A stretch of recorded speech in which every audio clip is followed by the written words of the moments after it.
You're worried that something terrible is about to happen. What if it happens again? What will I do? Will I see the signs in time?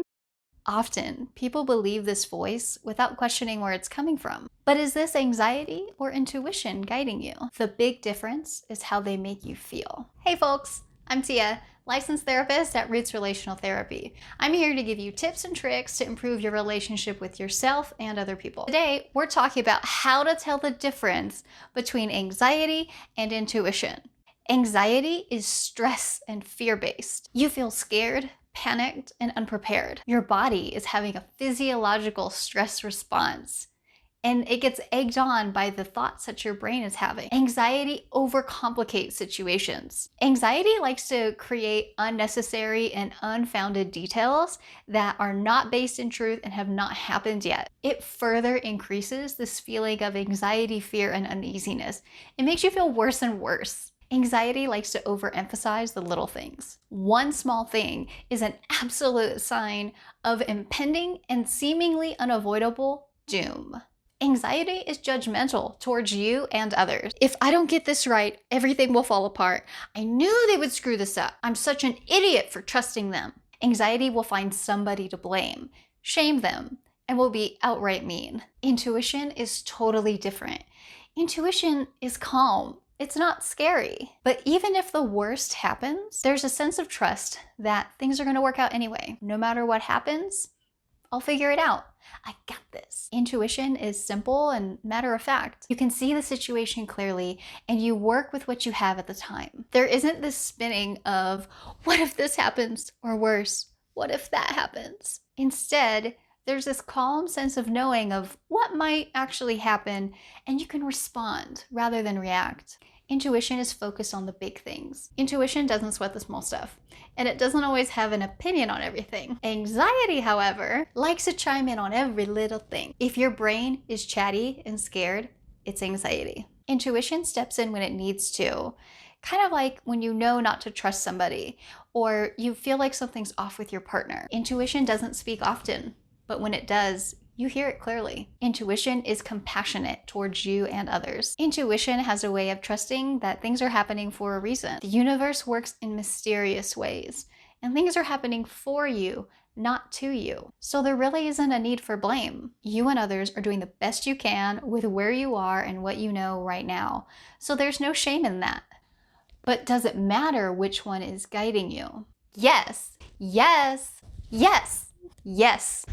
Yes, anxiety is never true. It's a projection into the future and usually a worst case scenario. It's this vicious cycle of you telling yourself this scary story, your body having a physiological, stressful, fearful response, your brain coming up with even scarier things, and so on and so forth. You may think that you're being logical, but under stress, you can't be logical. You're using the wrong part of your brain. There's a balance between acknowledging and responding to good stress with measured action versus spinning your wheels and making yourself more scared and less functional. I get it. You don't want to be caught off guard when the hits the fan. Allow how you feel to guide you. If it makes you feel a little better to make a plan and try and figure out what's happening, do so, but don't try too hard. If in the process of making that plan, you get more terrified and more stressed out, stop.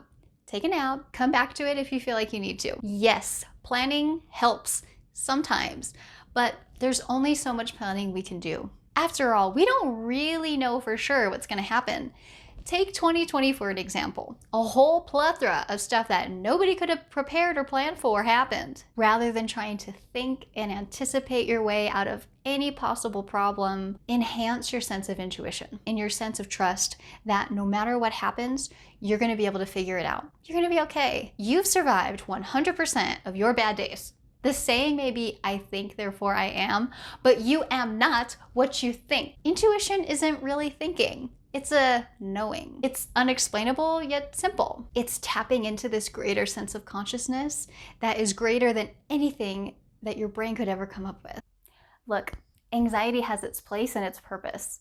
And I'm not saying it's the bad guy, but I am saying it doesn't give the best advice. Anxiety won't lead you to a happy, healthy, fulfilled life. Intuition taps into all aspects of you and allows you to deliberately create the life that you want for yourself, not react out of fear. Not make decisions when you're terrified. Not do things because you're afraid something else might happen. You're led from a more positive, empowered place. Now, I'm not a spiritual teacher. I'm a therapist. So if you're looking to find out what is intuition, where it comes from, what it means, that's not really my gig. But if you're looking for a place to practice being able to tell the difference between what's anxiety and what's intuition, learn how to manage anxiety better and enhance your intuition, therapy is a great place to start. If you're curious at all about what therapy might be like for you, feel free to visit my website, rootsrelationaltherapy.com. If you found this video helpful, feel free to share it with a friend. Click the like button, subscribe to this channel, and don't forget to hit the bell notification so you never miss tips from a therapist.